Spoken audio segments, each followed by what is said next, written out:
안녕하세요. 성경이 우리 삶에 조금 더 가까이 더 쉽고 재미있게 다가오는 시간 소문난 성경 교실과 함께할 김영범 목사입니다.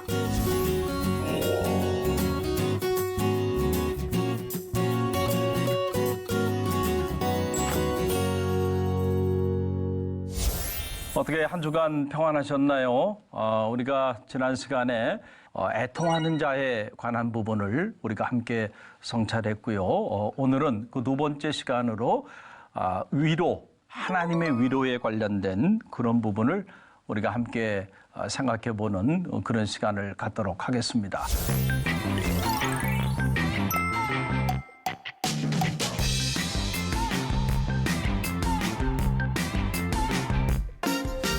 이 마더 테레사 수녀님은 이런 유명한 말을 우리 가운데 남겨줬죠. 가장 큰 질병은 결핵이나 문둥병이 아닙니다. 아무도 돌아보지 않고 아무도 위로하지 않고 또 아무도 사랑하지 않고 아무도 필요로 하지 않는 것, 이것이 가장 무서운 병입니다. 세상에는 빵이 없어서 죽어가는 사람도 많지만 작은 사랑이 없어서 죽어가는 사람이 더 많습니다. 라고 하는 이야기입니다. 여러분, 그렇습니다. 사람은 이렇게 빵으로 살아가는 존재가 아니죠. 우리에게 정말로 필요로 하는 것은 따뜻한 사랑이고 또 무엇보다 위로입니다. 그런데 우리가 이제 우리의 삶을 가만히 들여다보면 우리를 따뜻히 품어주고 그리고 우리에게 따뜻한 위로가 되는 그런 사람들이 우리 주변에 많이 있어야 우리가 이제 행복한 삶을 살아갈 수가 있는데, 실제로 우리의 삶을 들여다보면 우리 주변에 우리를 위로하는 위로자보다는 우리 삶을 위협하는 경쟁자들이 우리 주변에 더 많이 있는 것이 현실입니다. 왜냐하면 오늘 우리가 이 무한 경쟁 사회 속에 살아가고 있기 때문에 그렇죠. 이 무한 경쟁 사회가 오늘 우리에게 가져온 저는 가장 큰 비극이라고 생각합니다. 그래서 주님은 누가 행복한 사람인가? 위로를 받는 사람이 행복하다라고 하는 이런 엄청난 말씀을 우리 가운데 주신 것입니다. 여러분, 정말로 우리가 살다가 뭐 좋은 일도 많이 있지만은 그러나 힘들고 어려울 때가 많이 있죠. 그 힘들고 어려울 때 누군가로부터 따뜻한 그 말 한마디, 누군가로부터 그 따뜻한 격려 또 위로의 말 한마디가 얼마나 큰 힘이 되는지 모릅니다. 아무도 인정해 주지 않고 아무도 알아주지 않고 아무도 격려해 주지 않는데 누군가가 여러분 가운데 와서 진심으로 여러분을 격려해주고 인정해주고 위로해준다고 한다면 여러분, 그 말 한마디가 여러분의 삶을 완전히 바꿔놓을 수 있다라고 하는 사실이에요. 이런 기사를 하나 접했어요. 타이틀은 이런 내용입니다. 한국 그 반도체의 왕언니, 출발점은 명문대학이 아니었다라고 하는 이런 기사 내용인데요. 그 내용을 들여다보니까 이런 내용입니다. 그가 고등학교 시절에는 꿈이 없었다고 합니다. 그래서 목적의식이 없이 무기력하게 그렇게 삶을 살게 되었는데, 아버지의 그 추천으로 인해서 그 안성기능대학, 지금은 그 한국 그 폴리텍 대학이라고 이름이 이렇게 바뀌었는데요. 이제 그 대학에 진학을 하게 됐다는 겁니다. 그런데 그 진학 상담을 하는 교수님과 대화하는 중에 그 교수님이 이런 말을 했다고 하는 거예요. 지금까지도 참 노력을 많이 했네. 참 수고 많이 했어. 대단하네. 그런데 이 안 교수님이 그 당시까지만 해도 살아오면서 누군가 낯선 어른에게 이런 칭찬을 받아본 적이 없었다는 거예요. 심지어 가족들에게도 그런 칭찬을 받아본 적이 없었는데, 그 칭찬을 받는 순간 뭔가 나도 할 수 있다라고 하는 자신감을 갖게 되었다는 거예요. 그래서 그것이 큰 위로가 돼서 그가 용기를 가지고 이 반도체 분야에 선구적인 이런 삶을 살아오게 되었다라고 하는 그런 기사의 내용입니다. 말 한마디가요, 이렇게 한 사람의 운명을 바꾸기도 한다라고 하는 그런 사실입니다. 그러니 여러분 한번 생각해 보세요. 이 사람의 위로도 이렇게 능력이 있는데 하물며 우리를 향한 하나님의 위로는 얼마나 큰 그 능력이 있겠습니까? 그래서 주님께서 애통하는 자는 행복하다. 왜냐하면 그 헬라어로 말하면 이제 호티라고 말하는데 영어로 말하면 because. 왜냐하면 그 이유는 저희가 위로를 받을 것이다라고 하는 거예요. 그러니까 정말로 행복한 사람은 어떤 사람이냐? 위로를 받는 사람인데 여기서 이 위로는 사람의 위로가 아니고 바로 하나님의 위로에 대한 부분이에요. 사람의 위로도 대단한 능력이 있지만 하나님의 위로는 사람의 위로를 넘어서는 거죠. 이 위로라고 하는 이 단어, 이게 동사형으로 쓰일 때는 위로받을 이 파라클레테손타이라고 하는 단어인데요. 이 파라라고 하는 단어는 곁으로, 그 다음에 클레테손타이라고 하는 요 말은 끌레오라고 하는 부르다라고 하는 그 단어가 이렇게 복합 단어가 돼서 복합 동사가 된 건데 이 뜻은 바로 뭐냐면 곁으로 부르다 이런 뜻이 되는 거죠. 그러니까.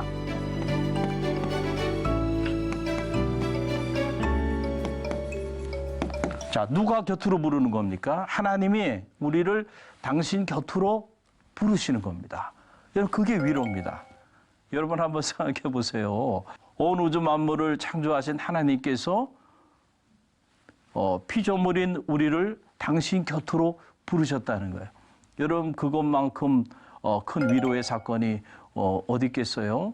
그래서 인간의 위로는 이 제한적이지만 하나님의 위로는 전인적인 위로다. 우리가 이렇게 말을 하는 거죠. 그래서 이 하나님이 곁으로 이 부르는 이 사건은 우리의 삶에 어떤 위로가 되냐면 육적인 차원의 위로가 되고요. 또 이게 정신적 차원의 위로가 되고 심지어 영적 차원의 위로가 된다. 자, 이건 무슨 말이냐면은 하나님이 우리를 위로하시는 사건은 단지 우리의 무너진 감정을 세워주는, 상처받은 마음을 싸매주는 뭐 이 정도로 끝나는 게 아니고요. 우리의 죄와 허물까지도 사하여주는 그 사죄의 은총이 임하게 되는 그런 놀라운 사건이다라고 하는 그런 사실이에요. 그래서 우리가 흔히 말할 때 구원이라고 하는 말을 많이 하잖아요. 이 구원이라고 하는 것은 사실은 다른 말로 표현하면 위로의 사건입니다.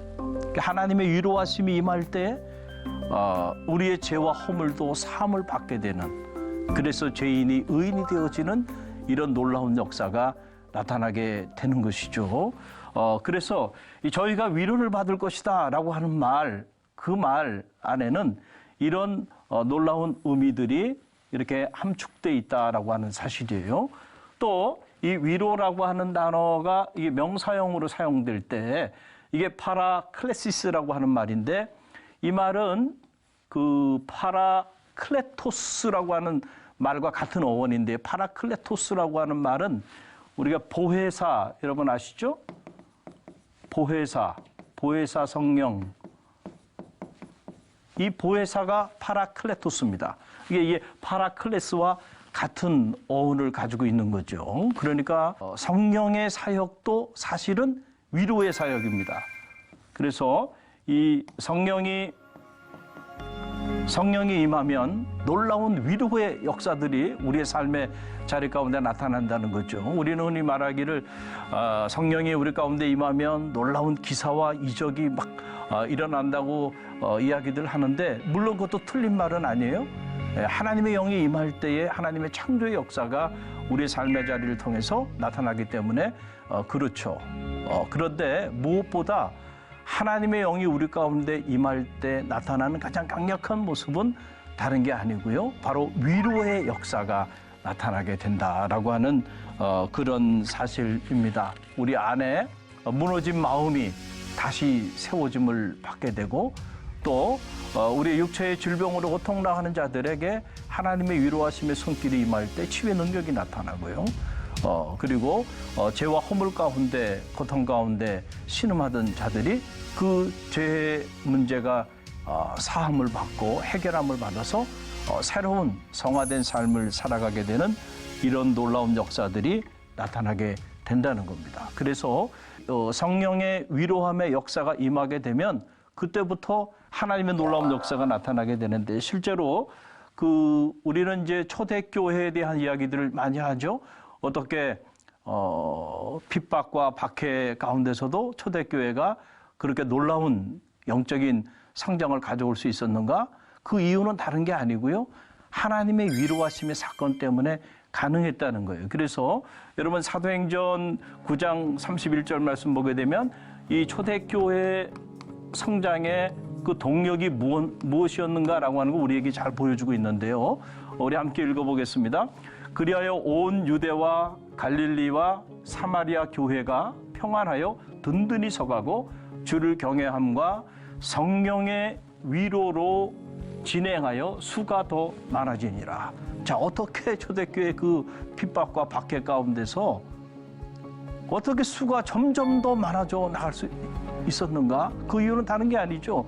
성령의 위로로 인하여 그런 역사들이 나타나게 됐다. 그러니까 성령이 임하면 교회도 든든히 세워져 나가게 된다. 왜냐하면 하나님의 영이 우리 가운데 임할 때에 무너졌던 우리의 삶이, 우리의 육적인 삶, 정신적인 삶, 영적인 삶이 새롭게 세워지는 역사들이 나타나게 되기 때문에 이것은 환경을 초월하는 겁니다.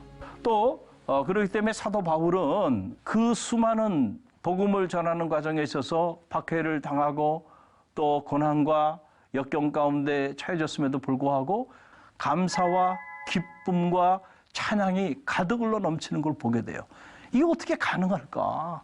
심지어 빌립보서 같은 경우는 우리가 이제 옥중서신 중에 하나인데 그걸 다른 말로 기쁨의 서신이라고 말을 해요. 왜냐하면은 어떻게 감옥에 갇혀 있는 사람의 삶의 자리 안에 저렇게 기쁨이 가득 흘러 넘칠 수 있을까? 또 어떻게 감사가 저렇게 가득 흘러 넘칠 수 있을까? 그것 자체가 기적이죠. 우리가 가만히 이 사도 바울의 서신들을 성찰해 보면 어떻게 그게 가능했는가 하면은 사도 바울에게는 하나님의 위로하심의 손길이 언제나 함께했기 때문에 가능했다는 거예요. 그래서 사도 바울이 고린도 교우들에게 하나님은 어떤 분이신가? 하나님은 위로의 하나님이시다라고 하는 놀라운 메시지를 전합니다. 여러분, 그 내용이 오늘 이 고린도후서 1장 3절로 4절에 나오죠. 우리 함께 읽어봅니다.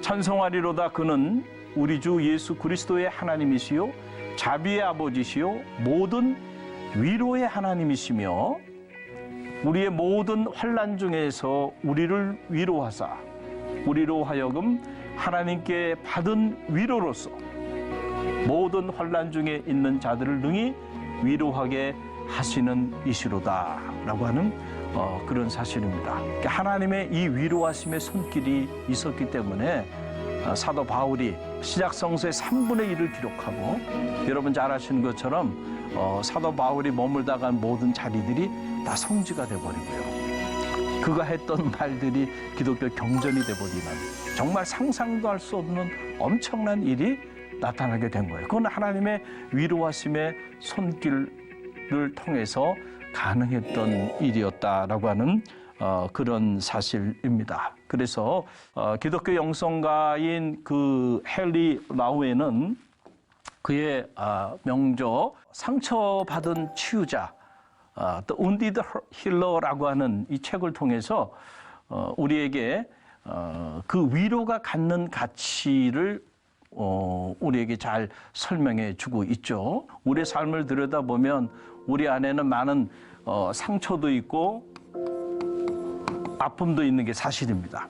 그런데 이런 상처와 아픔을 성령의 능력 가운데서 또는 하나님의 위로의 손길을 통하여 잘 극복하게 되면 우리가 경험했던 이 아픔과 상처가 누군가의 아픔과 상처를 치유해 주는 그러한 치유의 도구가 된다는 거죠.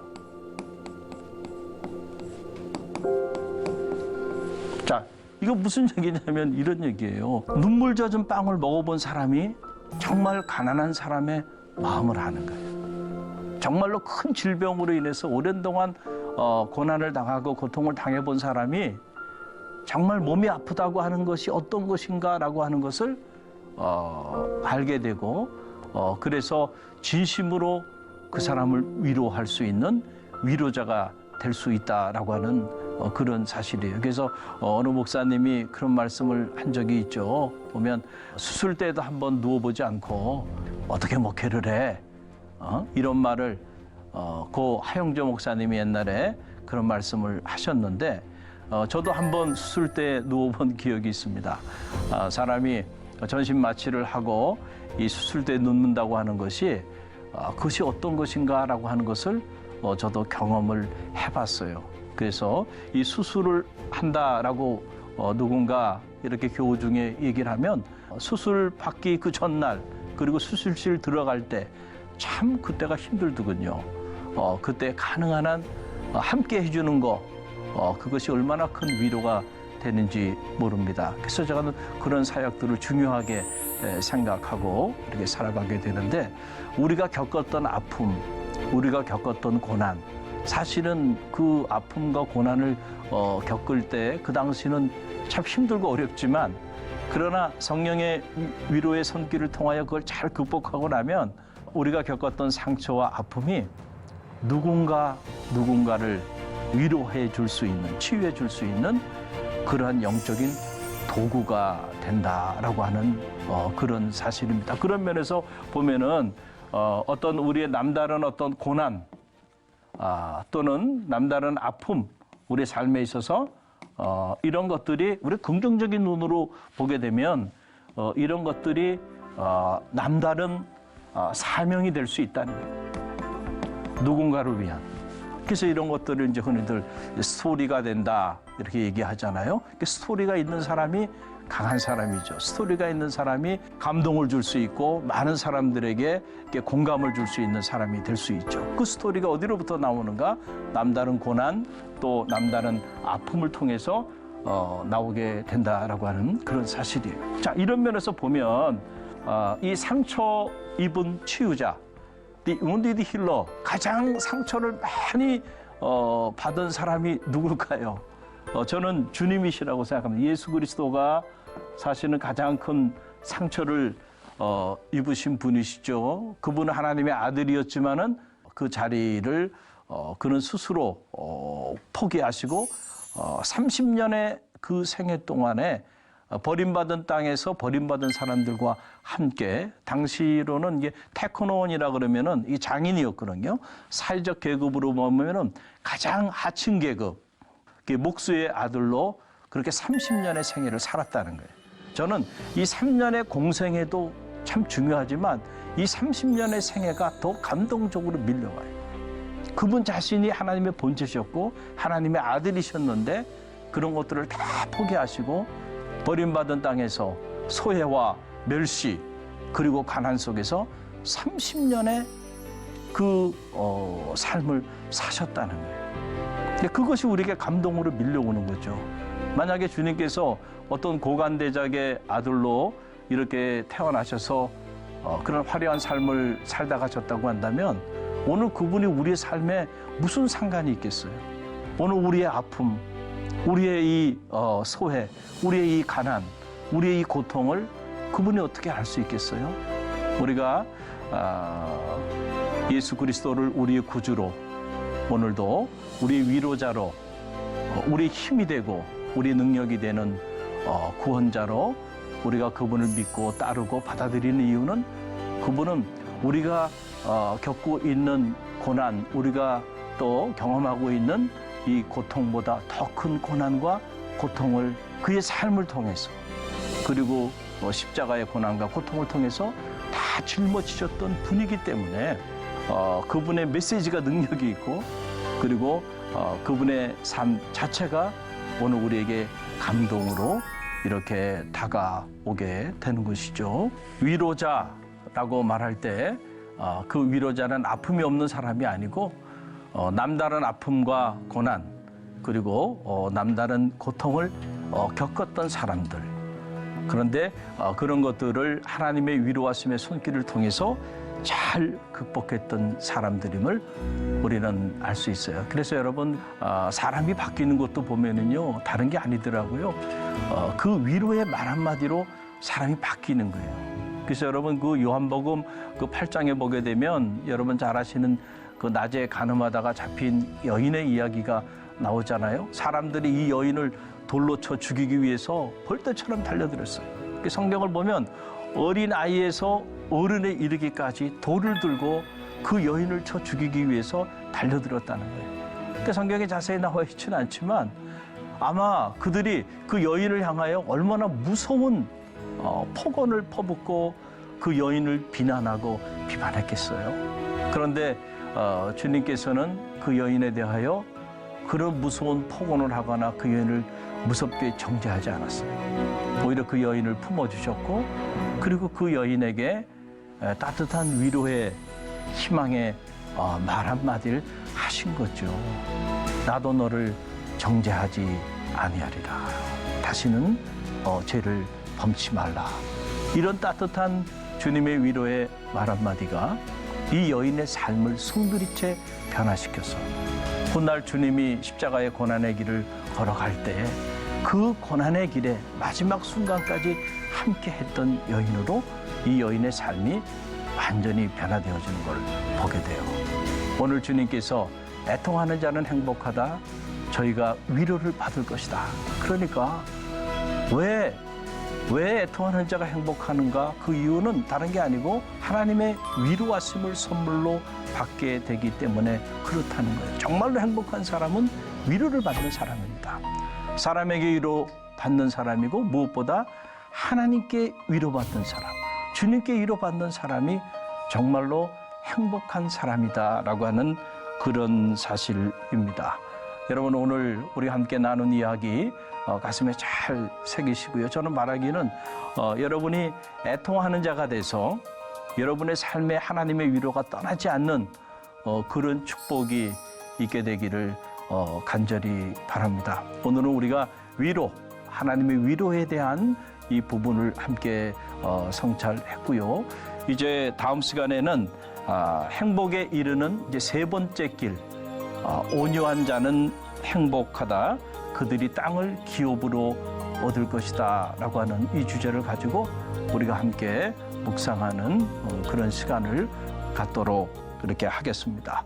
자, 여러분 어떻게 오늘 함께 나눈 이야기 잘 들으셨나요? 여러분 유익하셨다고 한다면 소문을 좀 많이 내주시고요.